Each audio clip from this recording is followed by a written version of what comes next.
Now let's look at accounting rate of return. Accounting rate of return. So then we are done. Accounting rate of return. That is ARR. This is another way to evaluate our investment projects. So if I decide not to use payback period, discounted payback period, or the net present value, I can equally go for accounting rate of return. However, with accounting rate of return, it deals with accounting profit, but not cash inflow. Accounting profit. Okay, and when we say accounting profit, we are referring to profits after depreciation and tax, not profit before depreciation and tax.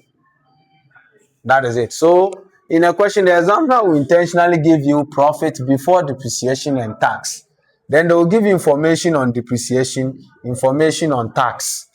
So that if I tell you the profit before we subtract depreciation and taxes, 3,000 cedis, and I tell you depreciation is 100, although the examiner is not going to tell you the depreciation is 100.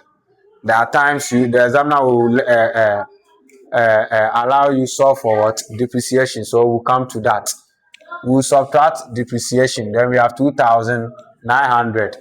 Then after doing this, you now come to tax. Let's say our tax is 200 cedis.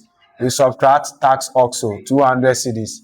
Then we have 2,700. This 2,700 is what we call profits after depreciation and what? Tax. That is it. Okay. Now, when we look at accounting rate of return, the formula is giving us average profit or average income over average investment. That is it. Now, but when we say average profit, that is average net profit or book value or income, is giving us one, your total profits for the year, total profits for the period divided by the period. That is the number of period. So we say N. Then also to find your average investment.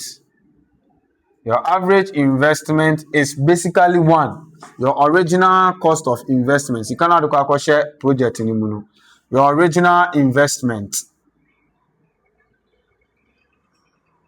over, let me do this, over 2. However, when you read the question and you see scrap value, you add plus scrap value. That is why it's over 2. This is 1 and this is, so even if we're not giving scrap value, we assume that the scrap value is 0. So 2 items being put together, so over 2. So you solve for this, you put your figure down, you solve for this, and then you substitute it into this formula. Now let's look at 1 or 2 example so that we know how to go about when we are giving question on accounting rate of